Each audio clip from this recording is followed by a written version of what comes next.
Hi everyone. Thank you for joining today. It's just the bottom of the hour, so we'll give everyone a minute or so to join us, and then we'll get started.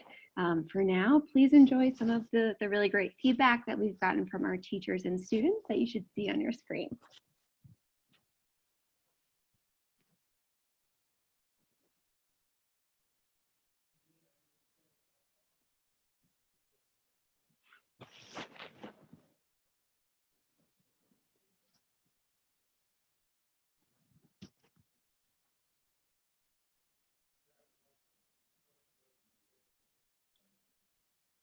Awesome. So let's go ahead and get started. Thank you all so much for taking this Wednesday afternoon to join us to really focus on the exciting things that are coming to Amplify Reading this summer. So if you are an Amplify Reading teacher or administrator, you will be thrilled to see all of the enhancements that are being released just in a few weeks. And if you are new to Amplify Reading, you will also get a general understanding of the program as well as what will be available to you if you decide to start using it this summer or in the fall. And so my name is Laura Seal, and I work on this amazing product with a really great group of people to create a student-driven adaptive literacy program for all of your students in K-5. So all of your students who need remediation all the way up into enrichment. But I want to take a moment to reflect on where we are before we dive into what's ahead, because I think it's really important to do that reflection work and kind of ground us in what we'll be discussing today. So, you know, everyone is feeling the weight of COVID and what it's done to our educational communities and our classrooms, and so we're all scrambling to, you know, put the best foot or feet forward for back to school, and first, you know, figure out where our students are. If you're looking at this graph on the right here, this was released by NWEA, giving you know, a data-driven look at kind of the typical summer slide that we see. The summer slowdown that we anticipated from COVID at the start, and now what we're really facing the reality of is the COVID slide. And you're seeing a really steep decline there, and it's something unprecedented, and you know, we're really just trying to figure out how to best support our students. So first we need to know, you know, where on that slide curve are they, and then what can we start doing as soon as possible to bridge those literacy gaps, because we know there are going to be a lot of them. This graph is showing you 3rd through 8th grade, of course, because we have that state level data, but K2, which is not represented here, is also anticipated to be even steeper of a decline, since these skills are also new and fresh for our students. So where are they? What can we do? And then thinking about you know, even the summer, but also especially back to school, where, you know, a lot of schools and districts are trying to plan for all the different possible permutations and timelines of you know, physically in school, segmented by students, remote, you know, all of these different sorts of factors that we really don't have a lot of control over. Knowing that all of that is going to be uncertain, what can we provide for our teachers and our students that is certain, that is high quality, and that is flexible enough to support any of these situations? And then before all of this happened, you know, we were all kind of reeling with the data that we saw in our nation's report card of our 4th and 8th graders, showing that about 2/3 of them were still not reading at proficiency. And you know, to make matters more alarming for us, we saw that trend was a trend, and it was consistent over the past 20 years. So we were already starting to think about what hasn't been working over the past 20 years, what is the latest in science and engagement, and, you know, what are some of the things that we can be doing differently. And so I'm really excited to talk to you about Amplify Reading today, especially with all of the feature enhancements we have coming up soon, because it really does serve all of these needs. It is new. You know, a lot of programs out there were built 10 to 20 years ago, so kind of paralleling that trend that we saw, but Amplify Reading is new. It is built around storylines that really use social emotional learning and game theory motivation to create something that kids really care about while they're getting personalized skill practice and instruction in 3 different tiers. And this is really unique, and we'll show you why. They're getting really strong instruction in the foundational skills, all based on the science of reading, but also unique to Amplify Reading is explicit instruction in comprehension processes, which is really the missing link between decoding and comprehension. And then as a result of all of these things, we're seeing student achievement in just 30 minutes a week across grades. So it's really going to be a strong anchor for that bridging of those literacy gaps for your students, regardless of what your back to school or summer situation looks like. So I'm going to walk you through all of the really great enhancements that we have. They were great as we were building them, and we've tweaked them and refined them to make sure that they are even more supportive of the uncertainties of back to school. So the 3 main categories of enhancements are around setup, so enrollment, placement, and login into the program, data insights, and really making sure that you have all the information you need on your students to best support them and know what they're up to.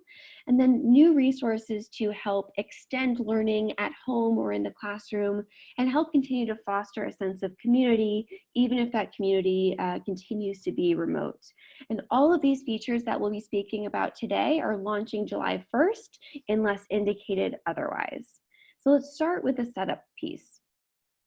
So we are very excited that we are integrated now with Clever, ClassLink, Schoology, and Canvas. So this is going to make it even easier to get set up quickly into Amplify Reading through these portals.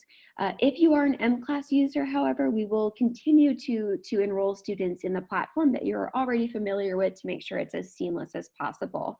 But for all of our new users, we're very excited to make this process even easier for you.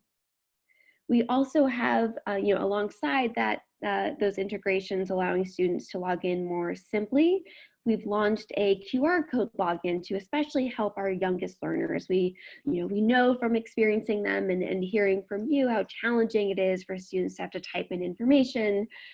So we wanted to make sure that we were supporting a variety of different use cases. So we have these QR codes that now students can use on any device that has a front-facing camera. And we also have district SSO available. We also heard from you, some pain points around, as we transitioned quickly and abruptly to remote learning, and needing to quickly get that information out to parents in terms of what is the program that their students have access to, how should they be using it, where should they go to log in, and what are their credentials to log in. So this is actually live right now. If you are an Amplify Reading user in your teacher dashboard, you now have the ability to print all of your class's QR codes and usernames and passwords as a class set, but also for each individual student, you can print one login sheet that has both of these login methods and instructions in both English and Spanish to quickly send out to your parent or to give them in a physical packet. We also have some new placement options, so different ways to get students started in the right place in Amplify Reading, and making sure that they are immediately being given the content that is right for them and setting them on their right path. So of course, we place immediately based on M-Class data. So if you are assessing your students with our assessment platform, which is M-Class, as soon as you've done your benchmarking assessment at the beginning of the school year, your students are automatically ready to go into Amplify Reading at the appropriate point. But we also know that you might be using different assessments like iReady or NWEA or iStation, and we want to make sure that we're there to support you as well, especially given uncertainties around back to school. So we are able to place your students into our program based on that data as well. And then releasing in August, we have a built-in placement tool. So if you aren't using mClass or one of these third-party assessment platforms that we are compatible with, or maybe you just weren't able to assess your students at the beginning of the school year, no problem. Your kids will enter the program and they will go on an action-packed 15-minute adventure through a placement tool. So these are some of our characters in the program. We have Alex, who is our scientist here, and a ton of goblins who are meant to be kind of her minions, but maybe are not performing their best today. So the narrative here that students are engaging with is that they log in and something's not quite right. And so they get kind of a peek behind the scenes into the factory that is building Amplify Reading.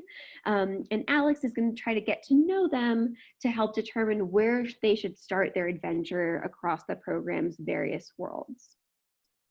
So I wanted to take a minute just to kind of revisit or introduce, if you're new to this, what happens post-placement. So from a program structural perspective, students are placed into a year-long storyline. So this is determined by their grade, because we know that what motivates students across these different grade bands is very different. And so we want to make sure that they're getting an experience and a story that is appropriate for them. And this is unique to Amplify Reading, that we have something that is really going to capture students' attention and keep them coming back throughout the course of the school year. So that we have a year-long storyline, but that is broken down into what we call quests. So think of it as a book and chapters. So the quest chapters are a segment of that larger narrative that helps students engage with different social emotional learning topics and different characters in the program, but it also serves as the vehicle to give them the adaptive skill content they need. So, you know, the year-long storyline and the being broken down into the quests is based on the grade of the student, whereas the content they're seeing is based on their needs. So for example, if you have a third grader who needs foundational skills at the kindergarten level, they will start in this Meet Your Curioso quest in this world, and they'll start with those foundational skills. But their friend next to them, or you know, a neighboring friend who's reading at grade level in third grade, will also start in that same exact quest where they're meeting their Curioso, but the skills that they're going to see are different. And that model is unique to Amplify Reading and is consistent across our K through 5th grade experience. So that's one lens of what happens when you're placed into Amplify Reading. The other lens will dig a little bit deeper into the personalization in terms of our model and what students are seeing. So as I mentioned at the start, we have a 3-tiered model for personalization in Amplify Reading. So first we have that initial placement, so based on mClass or a different assessment that you use or our internal tool. And what that does is it catapults students into this really crazy looking, what we call our learning map.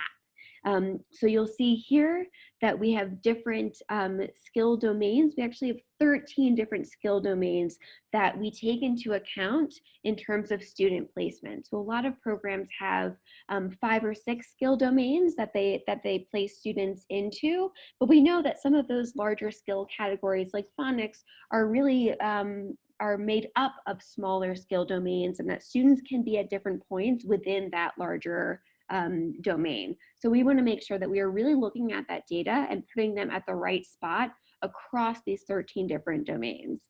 And then while they're working through them, we're adapting at the sub-skill level in 2 ways. And we'll look at this in the program in a moment. If a student is engaging with a sub-skill, let's say it's letter sound correspondences for 3 different sounds, we're going to adapt within that sub-skill. So if students are struggling, we're going to give them extra scaffolds. And then we're going to adapt after. So based on how they perform at that sub-skill, we are going to change what sub-skills they see next. So maybe they need to move ahead in one sub-skill area because they were doing just fine there. Maybe if they were struggling, they need some precursor skills or some skills that might be corresponding to that one. You know, for example, we know seeing and listening to words in a text will also help a student make that letter sound correspondence. So we're really trying to think of the whole student and really the whole view of reading. But to just give a quick example within the program to kind of solidify all of this information together, this is a look at our first grade experience. So you might recognize some of this imagery from the slide I just shared. So this is where students in first grade are going on that year-long storyline as they're going to all these different parts of town. They're interacting and helping different people in the town with challenges that they have as they are gearing up for a community-wide play at the end of the year. This is my Curioso. It's my customizable companion that's going to grow alongside me as I learn to read. And he's telling me that I have a quest, so that chapter in this location. So let's go inside.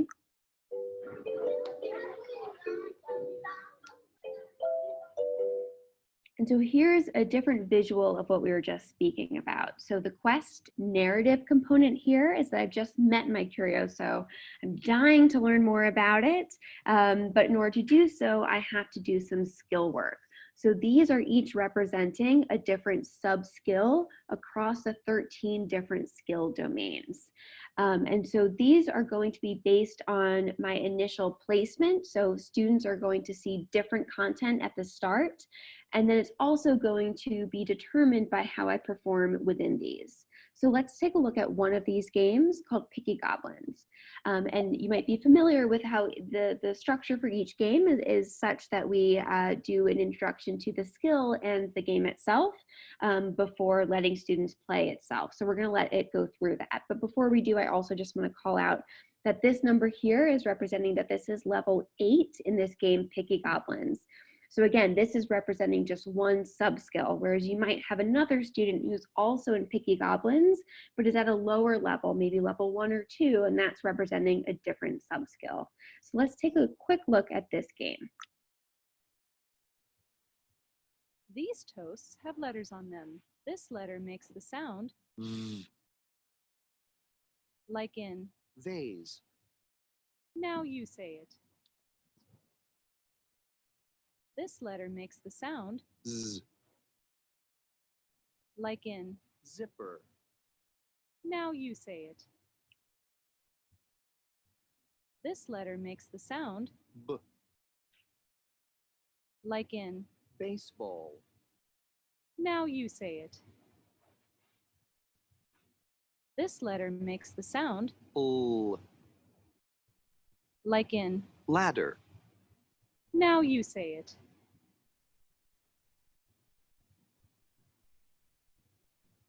These goblins are picky eaters. Feed the goblin the toast that makes the sound it says. B. Tap the mouth icon to see how the sound is made. B. Looks like the goblin wants. B. Drag this toast to the goblin. Give the goblins the toast they want. Tap the goblin to hear the sounds again. So I'll call out a couple things here before I show you how it's going to adapt to my performance. One, you'll know that the instruction included this drop down of a mouth articulation animation. We know from research and best practices how important it is for students to actually see the letter sounds being formed to make that connection stick. And then you'll also notice here for each letter, we have a pictorial mnemonic. And those are going to fade away over time as students demonstrate mastery. So I'd like to call out these two components to show you how Amplify Reading is really taking the best in instructional practices and research and including it in this digital form to do the best possible instruction we can do for your students without you being there. Similarly, how we're leveraging this digital platform to do some things that would be too time consuming for a teacher, like erasing this vase behind the V as students are demonstrating mastery. And so you're going to see this across all of our games, and we're continuing to refine and tweak and research and make sure that we are enhancing all of these games for your students throughout the school year. But now let's take a look at the instructional scaffolded loop if I need help. So let's see. I'm going to do this incorrectly. Try again. Tap the mouth icon to see how the sound is made. So it's reminding me of that scaffold I have available to me, but let's say I'm still not getting it. Not quite. Tap the toast that makes the sound you hear. So now it's pulled down that scaffold for me and it's reduced the number of choices that I have, but I'm still going to get it wrong. This letter makes the sound like in Voice. drag all the words that start with. And so now it's taken me out of that standard instructional model because I'm really not getting this letter sound. So it's going to adapt to my performance within this game and make sure Voice. that I am understanding this at the sub-skill level. So as a student, I would continue this concrete, explicit practice with this V sound until I demonstrate to the program that I'm ready to go back and have that sound along the other ones I was just practicing. And so after I complete this game or this level of this game, the program is going to then adapt in the next quest. So if I really struggled with this, I still wasn't getting it, in my next quest, I might see, the next step on word city, which is focusing on decoding. I might see a different chapter book, and then I might see some precursor skill here because I was struggling with it. And that is really unique to Amplify Reading. We don't do things in lockstep. We're adapting to students really at every step of the way. So hopefully that gave you kind of a sense of how that works. The other thing to call out from a student perspective is that we are, continuing to see in our efficacy studies that we are reducing the performance gap between our English language learners and our non-English language learners. And one of the ways that we are supporting them is expanding our Spanish narrative so that the quest elements for K3, as well as Spanish directions in half of our skills games. And we're continuing to expand those supports to support students who are native Spanish speakers learn how to read in English. We are also continuing to expand the number of reveal words that we have that come with audio and visual supports across our games and our e-reader texts. So now let's talk a little bit about some of the ways that we are improving the data insights that you have into your students' performance. Obviously, that is important now more than ever, as you probably don't have the physicality of being in the classroom with them and being able to see what they are doing. So we are growing, this area in particular to support you. So thinking about our administrators first, we are very excited to be releasing an administrator dashboard in the middle of July to give you insights into which of your schools are using the program to what extent. And then over the year, we are going to continue to improve the data you're able to see to show more granular detail on what your students are working on across the board, what are areas that they need support with across the board to help you make some of the really tough decisions and know where to invest your time in terms of additional resources for professional development or more time on the program, things like that. So we are very excited to launch this and get your feedback. Now thinking about our educators in the classroom, we are introducing a new class summary view into your teacher dashboard that is really aimed at giving you a quick 3-minute roll-up of the most important things you need to know about your students. So you'll see here a roll-up of weekly usage. As a reminder, we see growth for students who use the program just 30 minutes a week. And even in this remote learning period, we're seeing students use it double that amount, so about an hour a week. So this is where you'll see a roll-up of what percentage of your students are meeting that minimum weekly usage target of 30 minutes, and which students might need a nudge, or maybe in a remote learning case, maybe they're having internet challenges, or maybe you should call their parents or things like that. You'll also get kind of a news feed of the sub-skills that students are mastering. You'll also see if multiple students are mastering those same skills. So you can, these are insights that you can use to give them rewards on and acknowledge the really hard work that they're doing and keep an eye on what they're working on. And then we also have roll-up information or kind of news feeds on trouble spots. So these are areas where students are struggling in the program at the sub-skill level. As a reminder, in Amplify Reading, if a student is struggling, what the program does is to reduce frustration and give students a break. We remove it from their current quest. In the next quest, we're going to give them different skills, precursor skills, and we're going to let the teacher know that the student was struggling. But then they're going to see it again in the following quest. And they've done more practice that is going to better support them in tackling this trouble skill to mastery. And we're seeing in our data that usually it only takes 2 cycles to overcome this trouble spot. But of course, we want you to know where they were struggling with, or what they were struggling with, and also what you can do to support them. So we do have instructional resources aligned to trouble spots, and we are actually increasing our coverage of those aligned skills. So for back to school, we will have 75% coverage to better support you in doing direct instruction with the students or small group.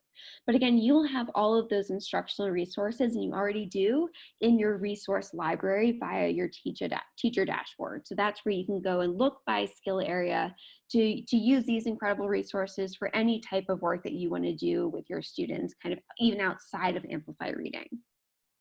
And then you have a more detailed reporting upgrade to what you're currently seeing on your dashboard. So you already see more insights on whether or not a student has logged in that day. That was released in response to your feedback about really needing to know in this time period whether or not students logged in that day. So we have that there now. We have weekly usage. So again, we're looking for 30 minutes there consistently.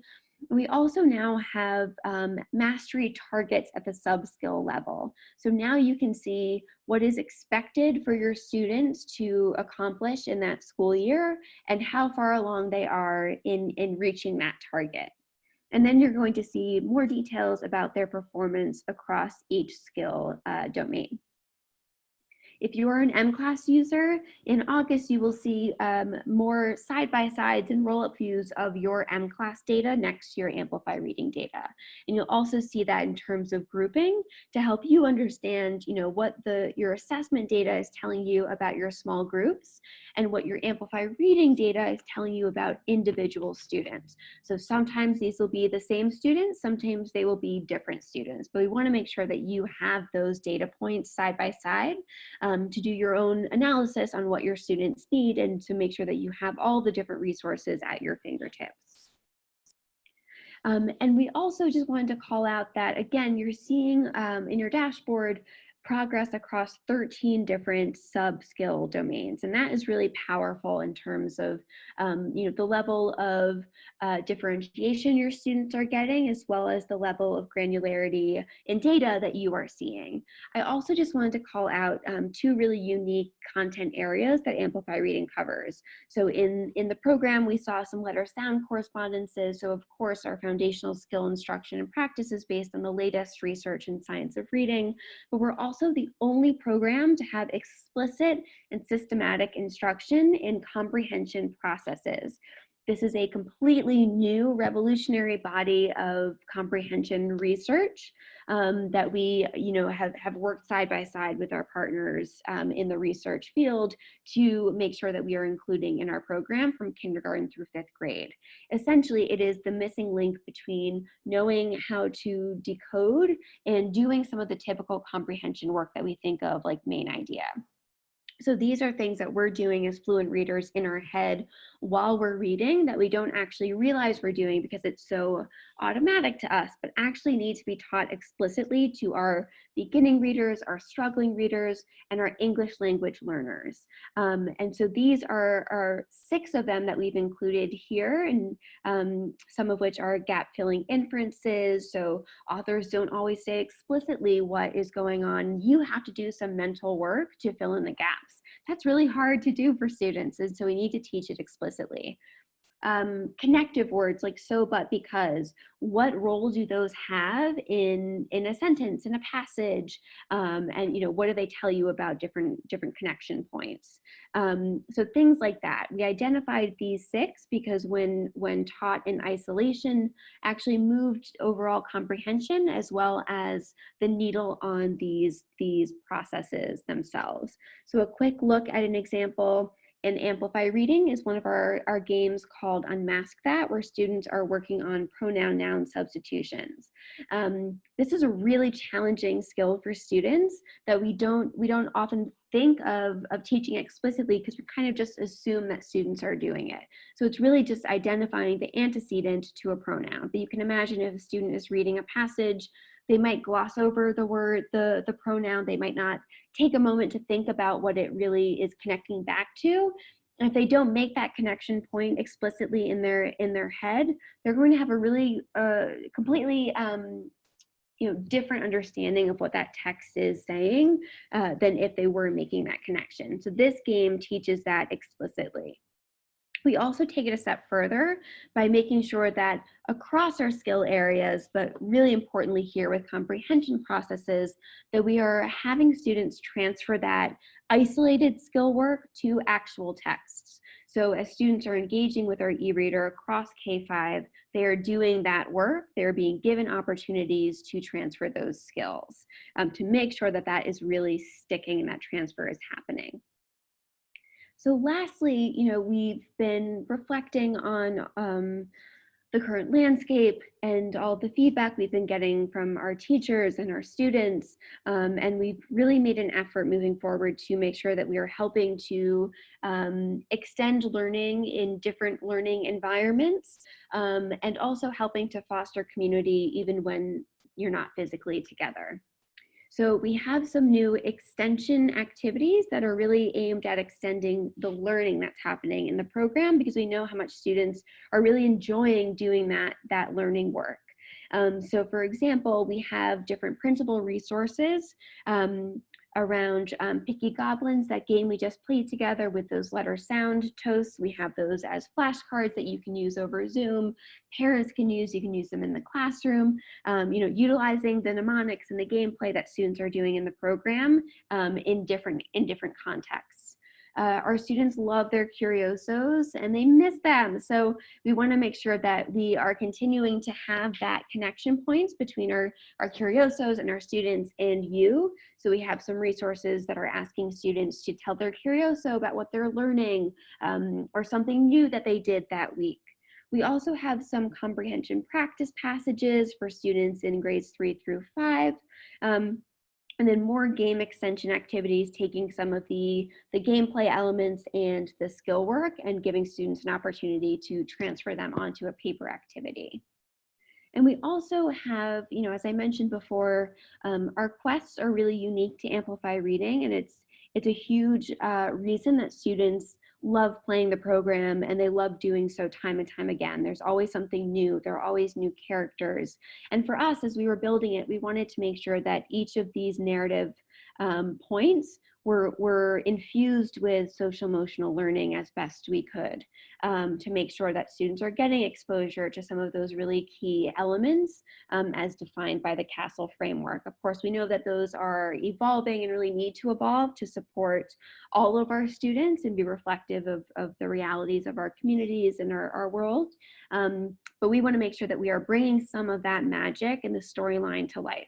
And also making sure that you have a part in the community. I was actually just chatting with a class of students who are using Amplify Reading and their teacher, and some of the students were talking to each other about these different magical elements we have in the program called glyphs. And as soon as I said the word glyph to them, the kids all kind of were in an uproar because I had made that connection point happen, and they all started talking about how they use the glyphs to solve a problem, and the teacher's eyes really lit up. And so we really want to do more of that work to give you what you need to be involved in that magic. So we'll have quest discussion descriptions of what the quest is about, as well as discussion points based on the content or the concept or the topic. These will also be served as writing prompts for our older students. We'll also have general tips and tricks for what these kind of buzzwords are for your students that you can use to foster conversation. We want your communications with students about Amplify Reading to be really fun, and they typically are when we talk to our kids. And then we're also doing some fun things around Amplify Reading Zoom backgrounds to help kind of personalize that experience. And then, of course, parents are now a really crucial, they more than ever are part of our learning ecosystem. And so we are working to support them as best we can. So for back to school, we will have a parent portal where parents can go directly to access information like how to get set up, both in English and Spanish. What is this program? How do I talk to my students about it? As I mentioned before, we have easier ways for you to share information home with your parents so that you don't have to be that middleman between the questions that parents are coming in and the products that those questions are aimed at. So, and also in an effort to support that, we are making sure that all of our parent collateral has our direct support email on that on those pieces so that parents can reach out directly to us. Teachers can really focus on the work on instruction and engaging with students. So there are a lot of exciting things that I just covered. We'd love to ask you, which are you most excited about? So we have 10 options here. Please take a moment. We'd love to hear what has gotten you really excited about what's coming up this summer.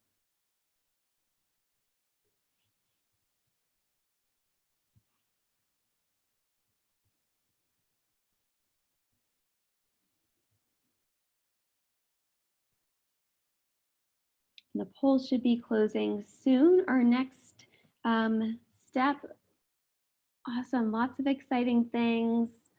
Looks like we have some excitement about the teacher dashboard, the placement options, Spanish, lots of things to be really excited about. So thank you for sharing your excitement with us. And then we'd like to conclude just by taking any questions. So my colleague Steve on the line, are there any questions that came in that I haven't answered? Only a couple so far, so we definitely encourage people to continue to submit their questions now. One of them is, this was asked by two people, can they use Amplify Reading for summer school? Yes, absolutely. I think it's a lot of schools are using it in that way, even if you're not doing a typical summer school model. Our full year licenses are full year, so they're 12 months. So if you did want to purchase for the full year, you'd have access right now for all of your students. And I know a lot of our educators are doing that to help bridge those gaps as soon as possible. Great. Another question is, what is student usage for Amplify Reading look like? What's the recommended usage is the question. So we recommend a minimum of 30 minutes per week. That is our recommendation because that is where we've seen growth at a minimum level. But in remote learning, we've actually seen students are using it about an hour each week.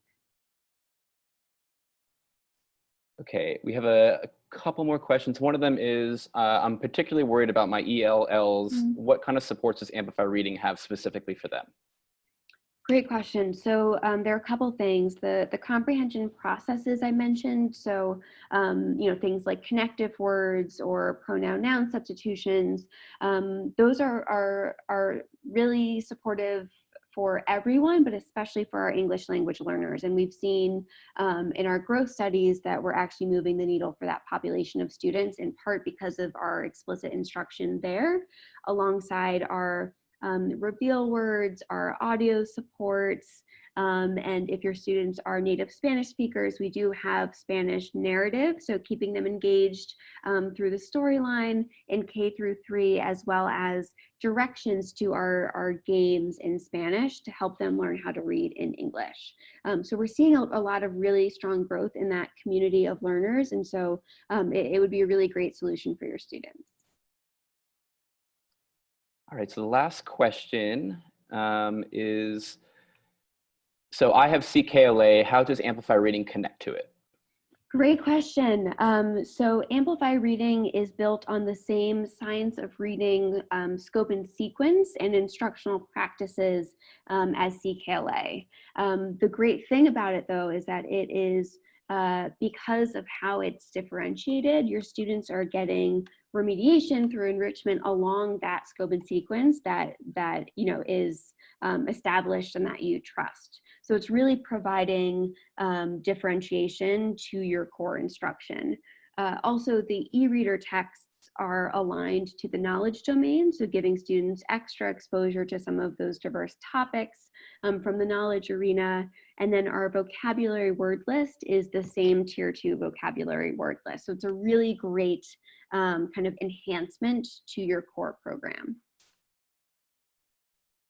Okay, and then we have one more question. This is around third-party placement, particularly with respect to FastBridge. What kind of information is used to guide placement?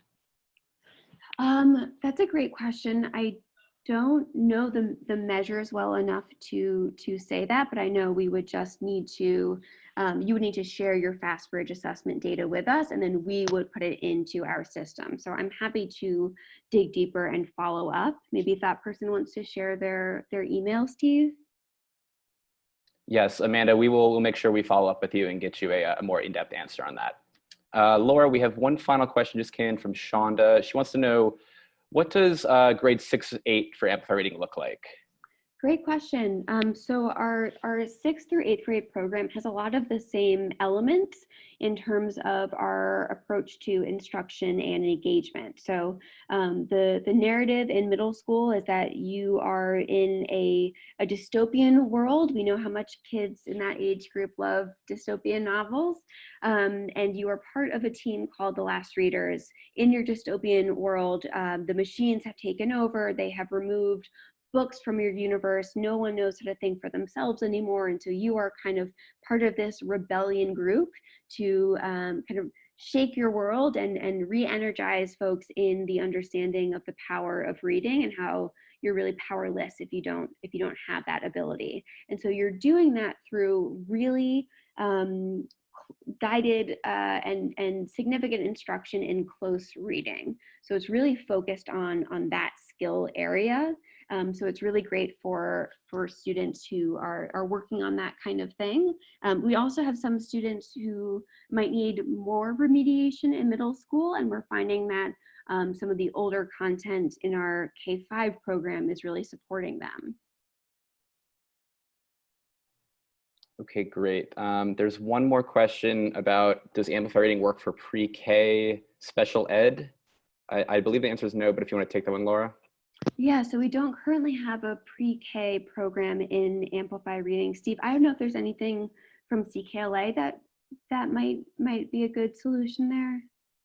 Yeah, CKLA definitely covers pre-K. So Lois, please reach out to us and we can connect and give you a little bit more in-depth information with respect to that. And that is all the questions that we have.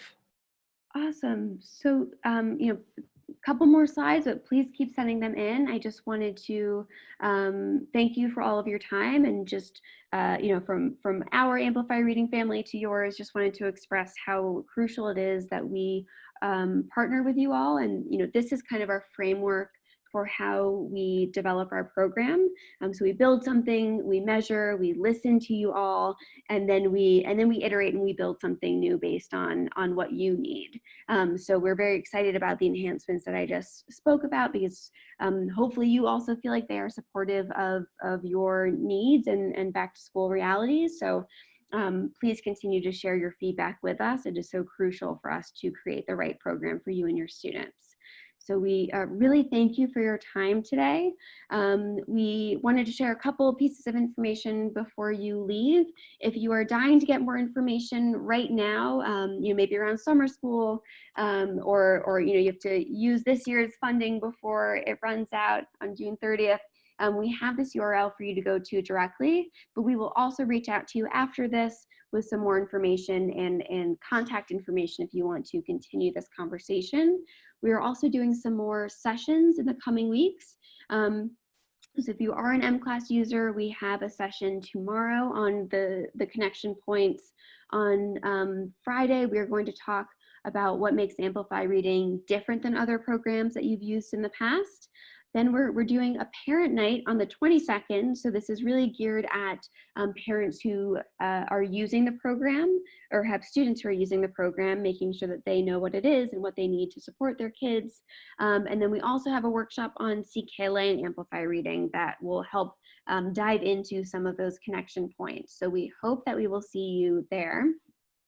We also hope that you will join us in our Science of Reading community. So we have a really wonderful podcast where we bring in some of the leading thinkers and experts and leaders in literacy to talk to us about what's top of mind for them and what they've been learning to really help you continue your professional development and your strategies for your students. And so we really hope you will join us in listening to those. We also now have discussion guide. So if you do want to use it more as professional development over the summer, we have resources to support you and maybe some of your colleagues in doing so. And then finally, we have a really active Facebook group around the science of reading.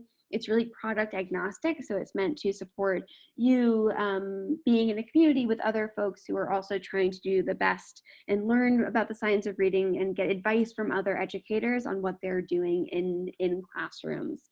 So we hope to see you in the webinars and in our communities. Steve, if there's no other questions that came in, I just want to thank everyone so much for their time, and we hope that you will continue or start using Amplify Reading with your students this summer.